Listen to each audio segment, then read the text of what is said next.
An ordinary afternoon in Gulf Breeze, Florida. On this quiet suburban street, a married couple are arguing, as couples often do. But for these two, today, it's different. And what I tried to What was that? You just shot me! She just shot him. I just heard 4 shots.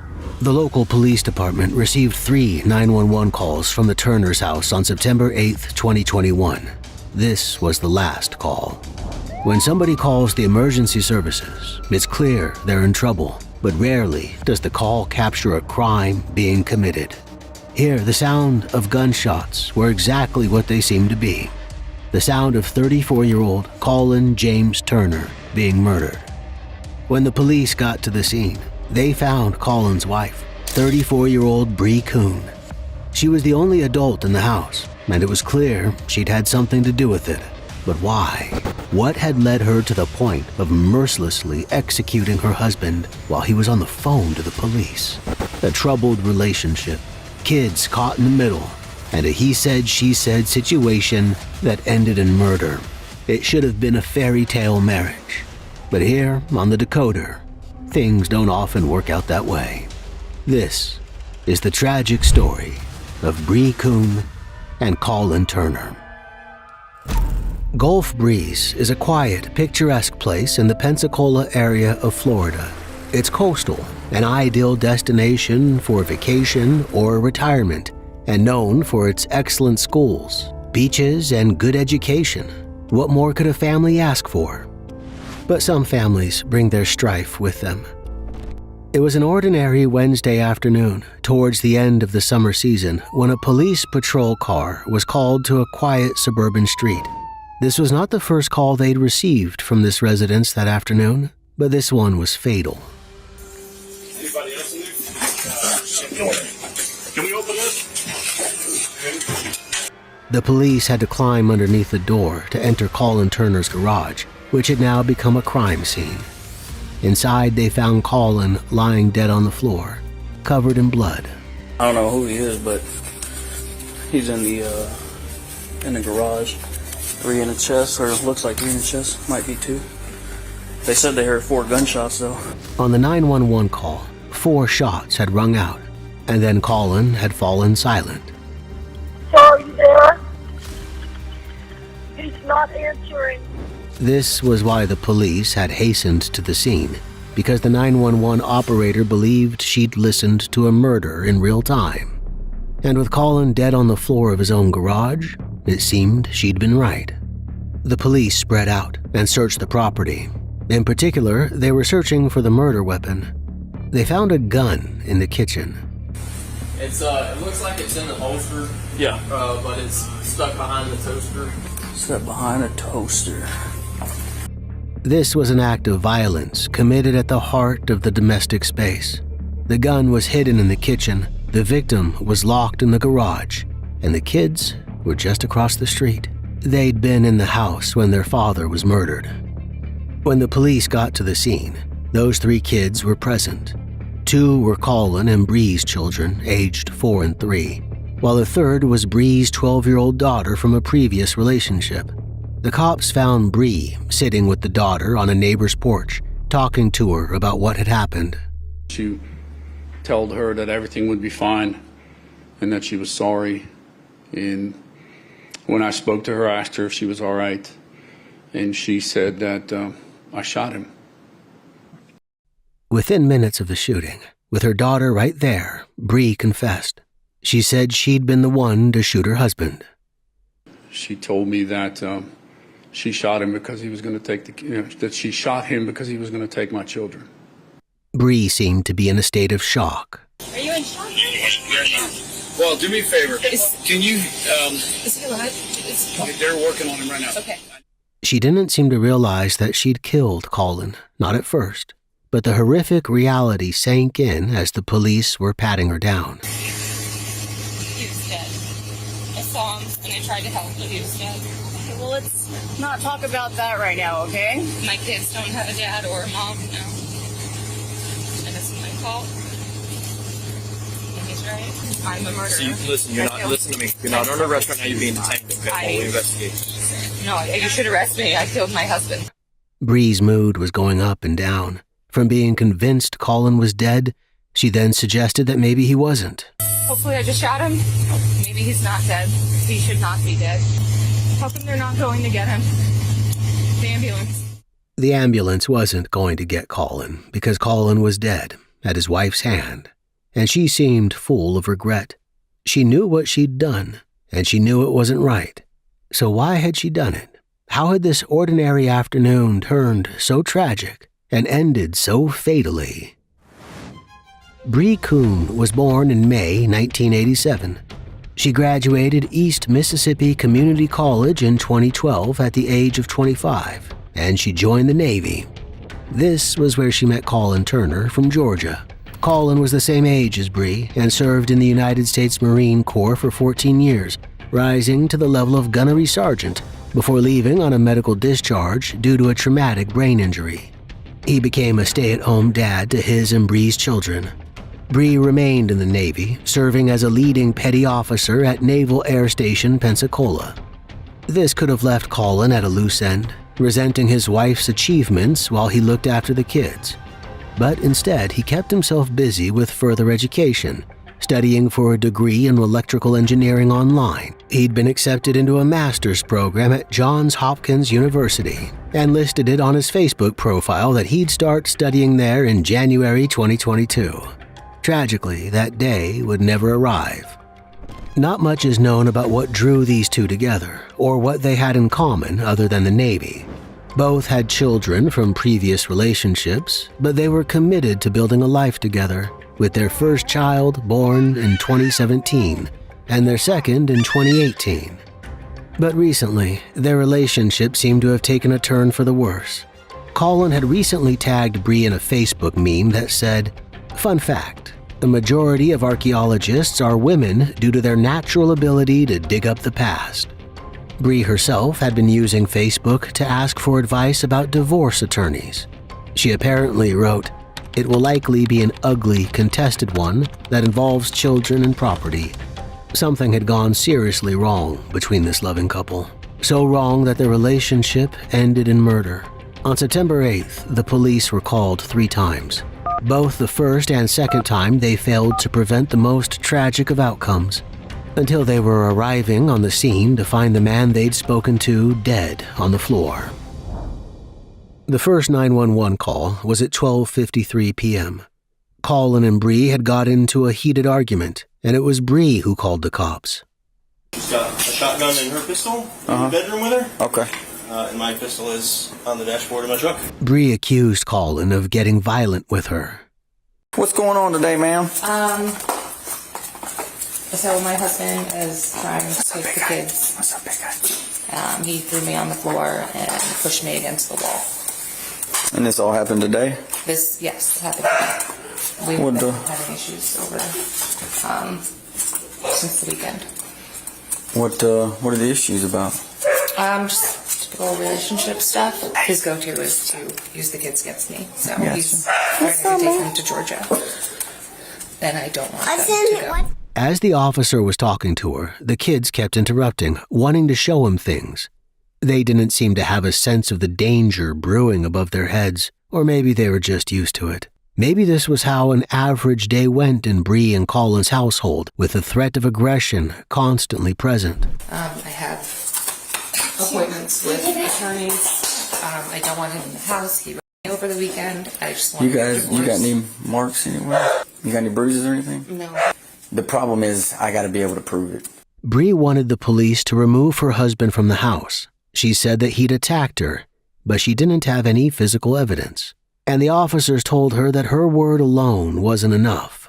We're not going to get involved with you guys taking the kids or separating the kids or saying that this parent or that parent can take the children. That's Okay. not unless there's a protection order or a domestic violence injunction or something from a court. If you want, I'll get you a statement and get you started on that. Fill it out. Tell me what happened today. I can sit with the kids and get out of here and I can fill them out. at another time. The officer ordered to take a full statement from Bree, which would be the first step in the process of getting some kind of court order against Colin, if what she said was true. But she refused. She said maybe she'd do it at a later date, because her priority was her children. The police then talked to Colin.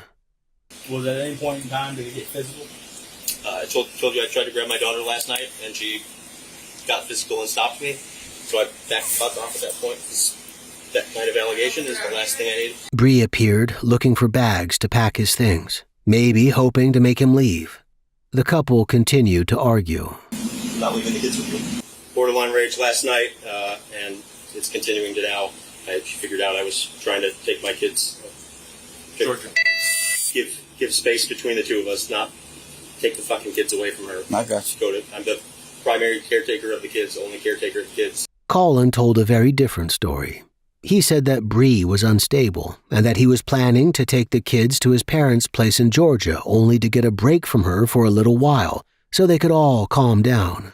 So nobody pushing anybody, nobody trying to hit anybody. Any reason why she would say maybe that you did bad at her? Because she has borderline personality disorder, and it's a textbook thing for people with that disorder to do is make false allegations. Bree did have a history of mental health issues. At the time of September 8th, she was on active duty in the Navy, but in the past, she'd been on limited duty due to a suicide attempt. This had resulted in a Baker Act proceeding for her to receive treatment. She was on medication and attended therapy sessions. Around the time of the shooting, according to her superior, she'd missed some of these sessions and had been skipping work. These were signs that she'd been acting erratically, and Colin was adamant that he was trying to de-escalate the situation. He made a statement to this effect and signed it. Whatever the truth, the police weren't getting involved. We can't stop you from doing anything. Y'all are married. Only thing we can stop you from is being violent with each other. The officers couldn't have known how ironic these words were. They left Colin and Bree to it. But at 5 p.m., there came another call. This time, it was Colin calling. He said the same thing, that they were having an argument that was getting heated. Hey, my wife won't let me in my house. She's got mental health stuff going on. I was trying to leave for Georgia to get a break from her for me and the kids earlier today. And then she called you guys. And when I was talking to you guys, she took my photo ID, all my access to money and everything. And then took the kids inside and locked me out. This wasn't just an argument. Now it seemed Bree was messing with Colin's property. She was mad that I turned off the Wi-Fi last night, so she washed my laptop in the dishwasher. And that's kind of like the last straw. She locked him outside the house right after the police left the first time. When the officers spoke to Bree again, she repeated what she'd said earlier, that Colin had been physically abusive towards her and was trying to take her kids away. She said he'd gone over her head to speak to her superiors in the Navy. He had been in contact with my command about his allegations of emotional abuse. At about 2 p.m. that day, after the first 911 call, Colin had called her superiors. He said that Bree had removed their access to the financial information, as well as he put his computer through the dishwasher. It was just a very general, casual conversation like we're having now. It wasn't escalated or anything. It wasn't any holler or screaming. It seemed very reasonable to me. When we look at a couple of things here, we call it spouse emotional abuse. The Navy says when you remove financial capabilities or you start causing damage to people's equipment or stuff, it's a form of emotional abuse. The Navy defined what she'd done as emotional abuse. Bree's commanders asked Colin if he felt safe at home with Bree. He said he did. Then they called Bree to talk about the situation, and she said Colin was lying. They also asked her the same questions they'd asked Colin. I asked her if she felt safe inside the residence. She said for her and her kids, and she stated she did. But Bree was telling a different story to the police. She accused Colin of using her daughter to manipulate her, and she repeated that Colin had attacked her. But because she had no evidence, there was nothing the police could do. If it turns physical at any point, somebody's going to have to go to jail. Okay? State law requires somebody to go to jail. If somebody gets physical and there's an evidence of it, somebody's going to jail. Okay, whether it's you, whether it's her, I don't know. They were right.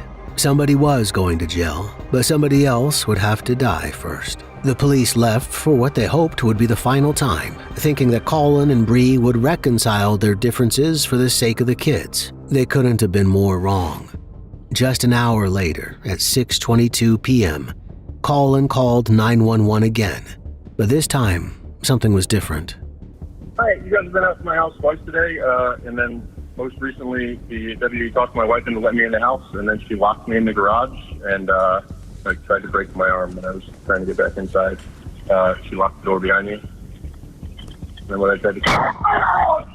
A day of escalating domestic arguments had culminated in a fatal shooting. The autopsy report confirmed that he was shot in the back, what appeared to be an unprovoked attack. Is there any doubt in your mind whatsoever that the wounds in Mr. Turner's back are entrance wounds? I have no doubt whatsoever. Though Bree said it was Colin who was manipulating and abusing her, she locked him in the garage, so he had no escape when she came at him with her gun. The police already knew who'd killed Colin, but to get to the bottom of why, they took Bree in for an interview. I talked to a lot of people tonight, okay? But I feel like your voice is the most important, and I want to give you the opportunity to kind of explain or maybe give us a little bit of insight exactly what happened tonight. Bree went over the day's 3 911 calls, repeating that the arguments had been over the children. He said that since I had tried to kill myself a couple months ago, that no judge in the world would give me custody of children. He threw me on the ground and said nobody would believe me because I was a crazy bitch. But the police knew all this already. What they wanted to know was what had happened next. So what happened after the law enforcement left the second time? I don't remember. He was in the garage again, and I locked him out. He tried coming in, so I blocked the door, and he kicked my foot, and was trying to push to go to the door to get my kids. And I took him out of the house, around back, to go to the neighbor's house, and I saw a kid to go 911. And to take the kids so I could go back and help him because I shot him. Bree painted a confused picture.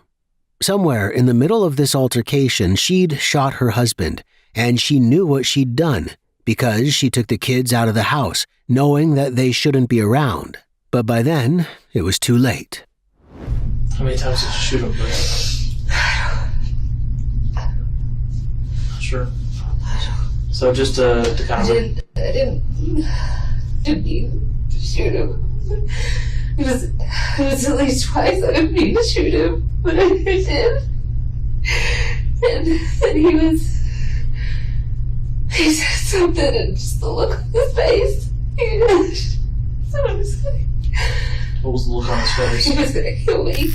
Bree implied that it had been in self-defense, but the investigators questioned this. Where did you get the gun? And you said you came to the door. Did you already have the gun in your hands? I think so. You already had the gun in your hand when you came to the garage door? She couldn't answer this question, nor could she explain what Colin had been doing when she came to the garage with the gun in her hand. She didn't say he was holding a weapon or anything that could threaten her. The investigators already knew that he'd been on the phone to 911. All he was holding was his cell phone. They left her alone while she called her dad. I mean, I've got to believe there was a reason it happened.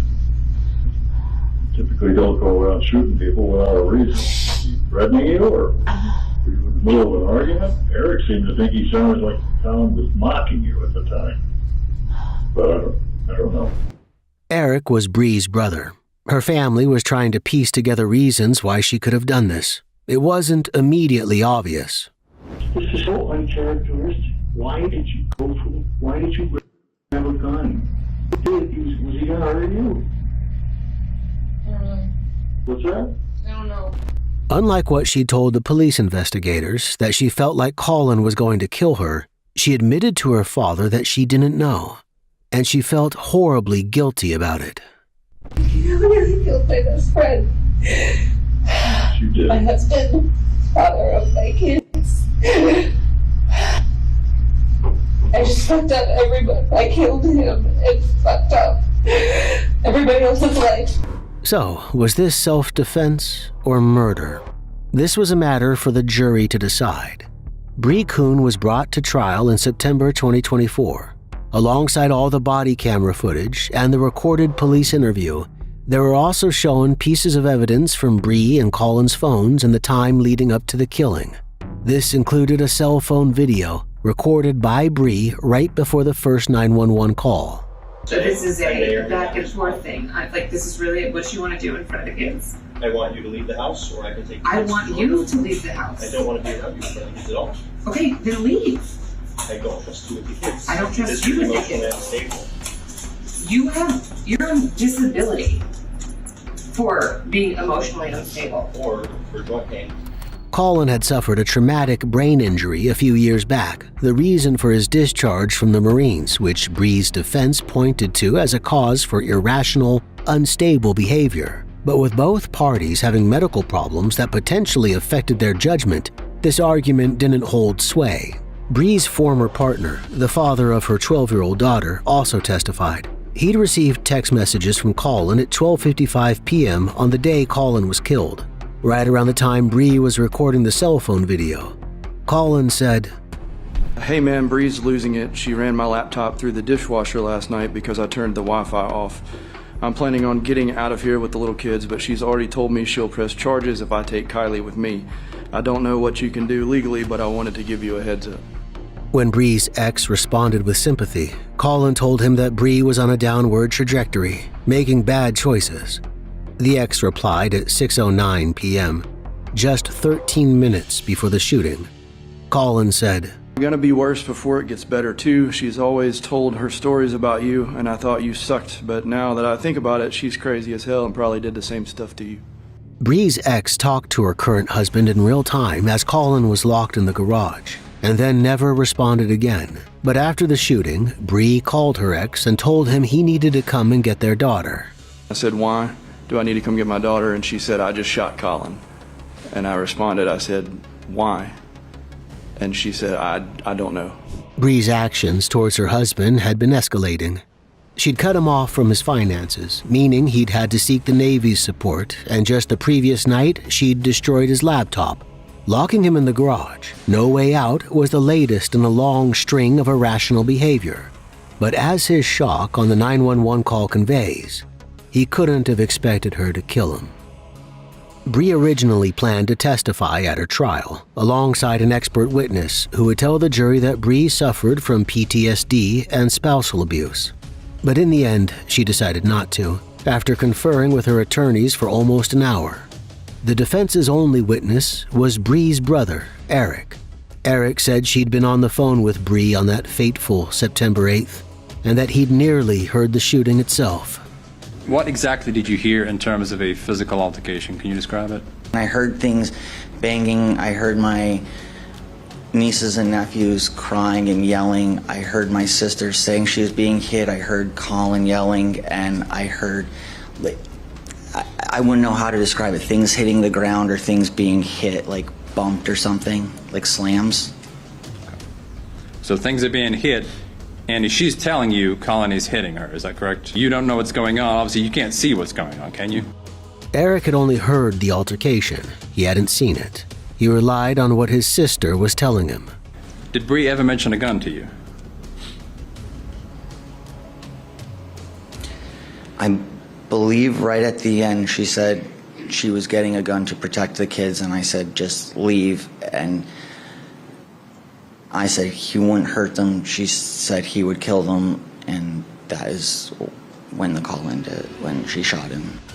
However, Eric hadn't mentioned the gun in his previous interviews with the police. The prosecution picked up on this discrepancy, which was enough to discredit his testimony in the eyes of the jury, and Bree's fate was sealed.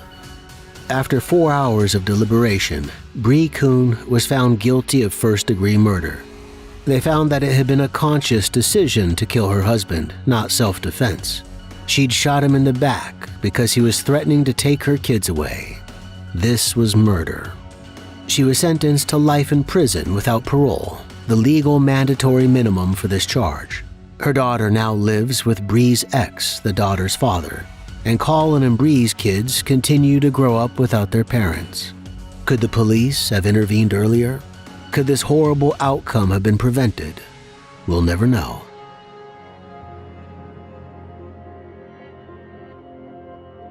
What do you think about this tragic story?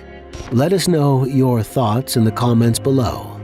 Until next time, stay safe, keep up with our channel, and we'll see you very soon on The Decoder.